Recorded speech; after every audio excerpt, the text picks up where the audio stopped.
오늘은 성탄절이자 윤석열 대통령의 출석일이었습니다. 모두가 예상했던 것처럼 윤 대통령 공수처에 나타나지 않았습니다. 이른 아침부터 모였던 기자들도 허탈해하는 모습이었죠. 2차 소환이 오늘이었는데 그 다음 날인 26일 이후에 변호인단이 입장을 내놓을 거라고 합니다. 성탄일을 지나서 입장이나 또 대처가 있을 수도 있지 않겠느냐. 막무가내인 건 대통령뿐만이 아닙니다. 내란을 실행했던 김용현 전 장관 내일 기자회견을 연다는데 방송사를 고르고 있습니다. 저희 JTBC와 일부 방송사는 오지 말라고 했다는데요. 내란죄 피의자가 적반하장이란 반응이 이어졌습니다. 윗물이 맑아야 아랫물이 맑다는 말, 틀린 말이 아니었습니다. 네, 내일 기자회견 지켜보겠습니다. 일단 윤석열 대통령 네 번째 소환 통보의 불응입니다. 검찰특별수사본부가 지난 12월 15일 오전 10시까지 나오라고 했는데 불응. 그리고 6일 뒤 나오라고 했는데 불응. 공조수사본부에서도 18일에 나오라고 했는데 불응. 오늘 10시 불응. 총 4번째입니다. 검사 윤석열이라면 어떻게 했을까요? 당장 체포했겠죠. 예. 예. 그렇기 때문에 본인을 체포해야 되는 상황이 온 게 아닌가라 말씀드리고 싶고, 윤석열 대통령을 법적 정치적 책임 회피하지 않겠다, 당당하게 맞서겠다고 하지 않았습니까? 지금 이 모습이 당당한 건가요? 저는 뻔뻔하고 추한 모습이다라는 말씀을 드리고 싶고, 지금 내란의 그 중요 임무 종사자들은 줄줄이 구속 수사 받고 있습니다. 예. 대한민국 치안을 책임졌던 조지호 전 경찰청장, 김용현 전 국방부 장관 등등 사령관들이 내란 수계의 명령을 수행했다는 이유로 지금 줄줄이 구속 수사를 받고 있는데, 왜 내란 수계 혐의자는 지금 수사를 계속 불응하고 있는 것이죠? 왜냐하면 다른 일반적 수사에 있어서는 좀 관계자들을 먼저 수사한 이후에 최종적인 윗단계까지 가는 그런 절차를 밟기도 하는데, 내란죄는 다릅니다. 지금 내란죄 같은 경우는 내란 수계 아주 극소수의 인물이 이걸 계획하고 준비했다는 혐의가 지금 짙기 때문에 오히려 위에 붙어야 되는 것이고, 내란 수계인 혐의자인 윤석열 대통령부터 먼저 수사를 해야 되는 것임에도 불구하고 이것에 불응하고 있다. 앵커께서 아까 초입에 말씀하신 것처럼 이렇게 한국의 이런 정치가 멈춰 있는 이 책임에서 자유로울 수 없다는 말씀을 드리고 싶고, 지금 윤석열 대통령 측이 말하는 게 탄핵 심판이 우선이다, 수사는 나중에 받겠다, 이 명분을, 말도 안 되는 명분을 내세우고 있거든요. 이 사실 비상계엄조차도 위헌 위법적으로 하더니 수사도 이렇게 헌법을 유린하면서 자기 마음대로 받고 싶은 대로 하겠다는 이 뻔뻔함을 어떻게 받아들여야 될지, 사실 헌법재판소에서 이 탄핵 심판을 진행하면서 수사기관에 수사 자료를 요청해서 받도록 되어 있습니다. 그러니까 동시에 진행되는 게 당연한 것이고, 이거에 대해서 불응하는 것 자체가 말도 안 되는 것인데, 저는 윤석열 대통령에게 한 말씀 드리고 싶은 게, 지금 이런다고 달라지는 게 없거든요. 그래서 며칠 시간을 벌어서 증거인멸도 할 수 있고, 공범들과 말을 맞출 수 있고, 이런 시간을 벌 수 있을지 모르겠으나, 사실 우리나라의 그 탄핵제도는 사법적 탄핵제도입니다. 그러니까 법과 법률과 헌법의 중대한 위반인데, 중대한 위반을 헌법재판소에서 어떻게 판단하냐? 결국 국민을 보고 판단합니다. 이렇게 국민의 분노를 키울수록 안 그래도 높은 탄핵 심판의 가능성이, 인용의 가능성이 저는 더욱 높아질 뿐이다라고 말씀드리고 싶습니다. 예. 석동현 변호사가 여건이 아직 안 됐다, 아직 때가 안 됐다, 이런 주장을 하고 있거든요. 그래서 때가 되면 수사 절차에 응할 것이다 라는 얘기까지 하는데, 여건과 때가 뭘 말하는지 모르겠어요. 그 여건 그때 언제 될지 모르겠습니다. 어제 윤석열 부부 관저에서 성탄절 전날 목사님 불러서 예배를 본 모양인데, 뭐라고 물었을까요? 목사님, 저희들 깜빵 가나요? 이렇게 묻지 않았을까 싶습니다. 이해는 갑니다. 왜냐하면 공수처 소환조사에 응하면 공수처에 가려고 한남동 관저를 나와서 다시는 그리 다시 못 돌아갈 것을 아는 겁니다. 예. 왜냐하면 소환조사에 응하면 곧바로 구속 수감될 가능성이 매우 크기 때문입니다. 내란 외환죄는 현직 대통령조차도 피할 수 없는 겁니다. 당장 수사에 응해야 되는 거고요. 우리 헌법은 헌법 앞에 특수 계급을 인정하지 않습니다. 그 누구도 헌법 앞에서 평등해야 됩니다. 수사기관이 부르면 가야 되는 겁니다. 오지 않았으니 공수처는 오늘 즉각 체포영장을 청구해야 됩니다. 그리고 영장이 떨어지면 집행을 해야 되는 거고요. 대통령 권한대행 맡고 있는 총리 한덕수는 법과 원칙에 따라 법원이 발부한 체포영장의 집행을 명령을 해야 되는 거죠. 혹시라도 경호처가 막을 경우 공무집행 방해 그리고 내란 수괴를 비호한 혐의로 중대 처벌을 받을 수 있다라는 걸 경고를 하고 예. 한덕수 총리가 이 복잡한 사안을 정리를 해야 된다고 봅니다. 예.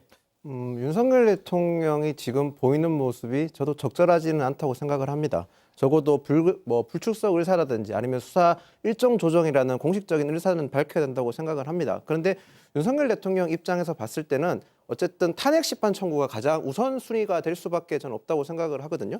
그러면 지금 현재 우리 헌재법 51조에 보면 같은 사안으로 형사소송법에 되면 탄핵 심판이 정지되게끔 돼 있습니다. 이게 네. 실제로 손준성 검사가 실제로 겪고 있는 일이거든요. 그러니까 어느 정도 헌재가 수사기관과 헌재에서 이런 헌재법에 대해서 어떻게 조율할지에 대한 입장도 필요하고 지금 수사기관들이 경쟁적으로 조사하는 과정에서 대통령에서 수사기관이 좀 난립하고 있는 상황이거든요.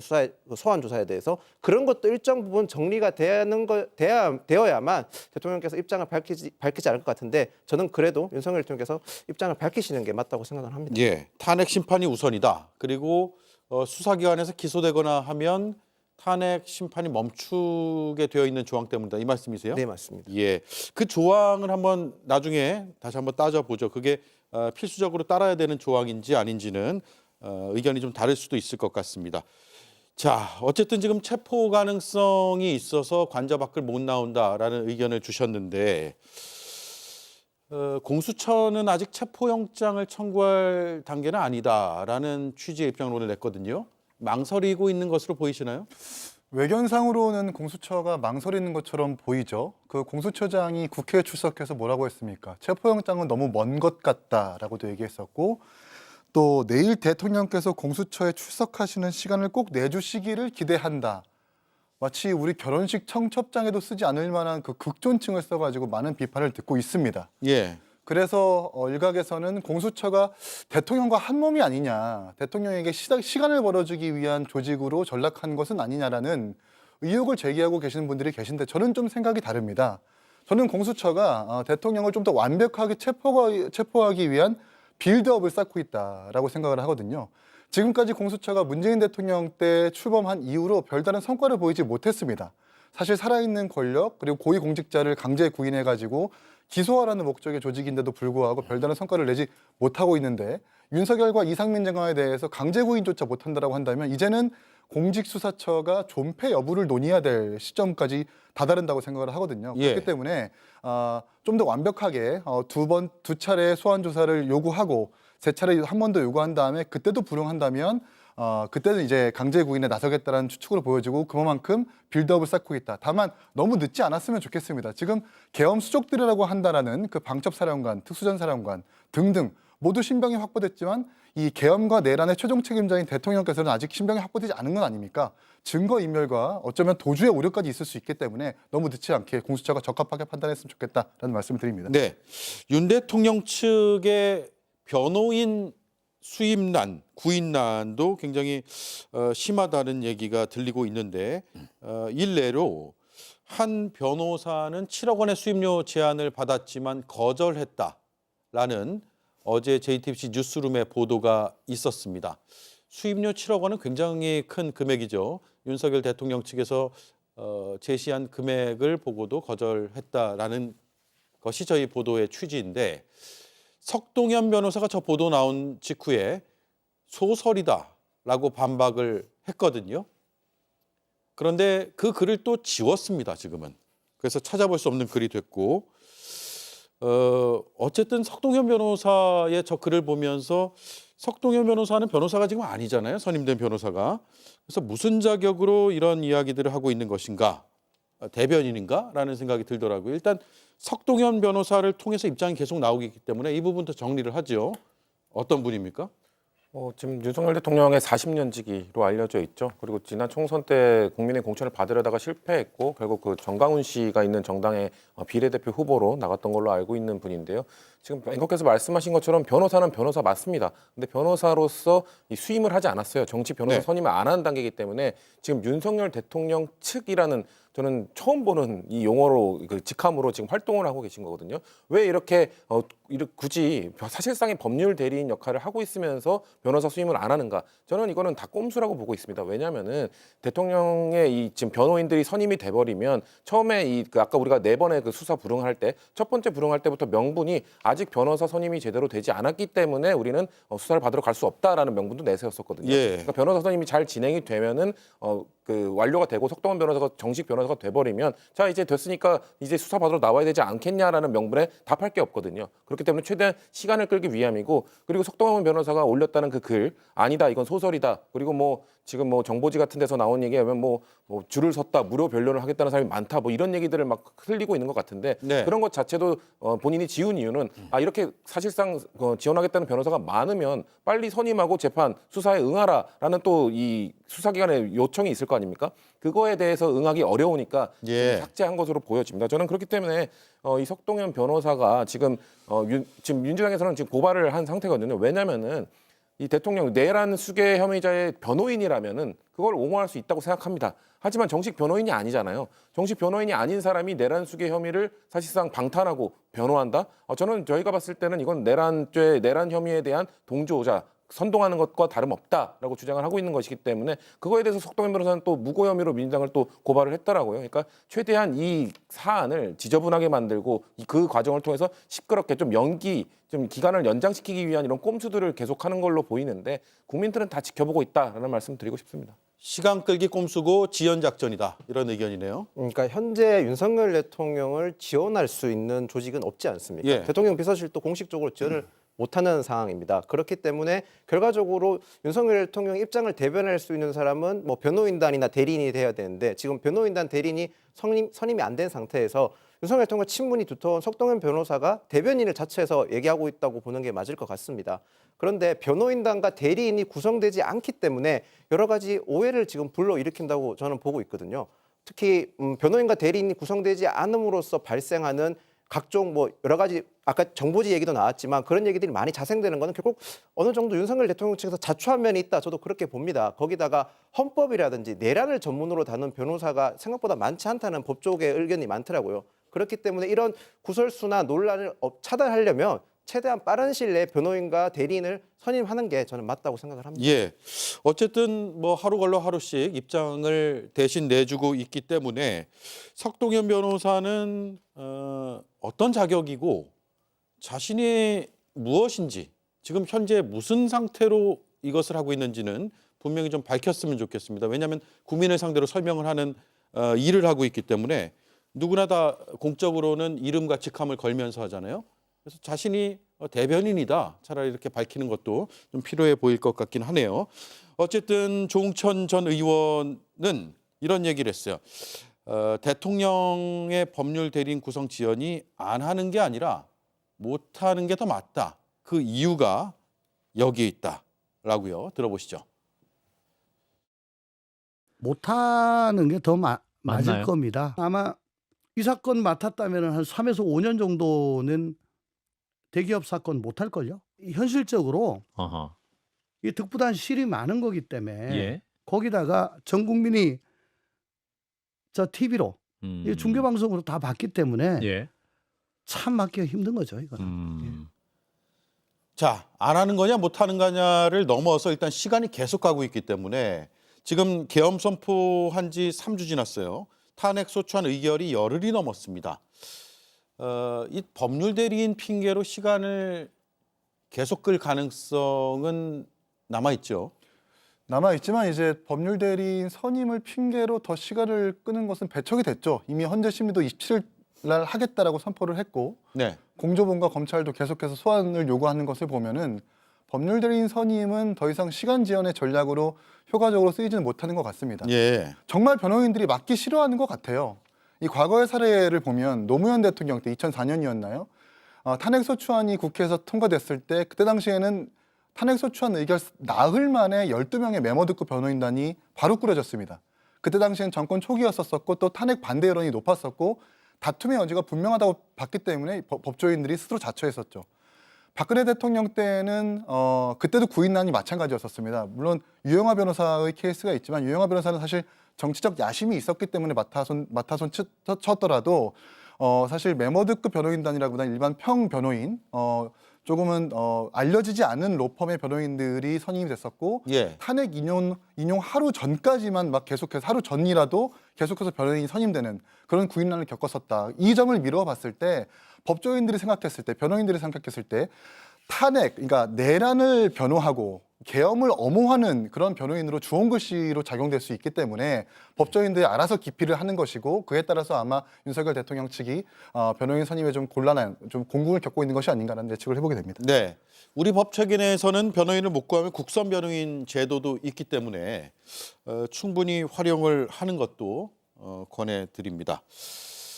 자, 김용현 전 장관 측이 기자회견을 하겠다. 이거 사실 지금 내란 피의자이고 기자회견에서 무슨 말을 할지가 상당히 주목이 됩니다. 누구나 기자회견을 할 수 있고 자신들의 입장을 밝힐 수는 있겠죠.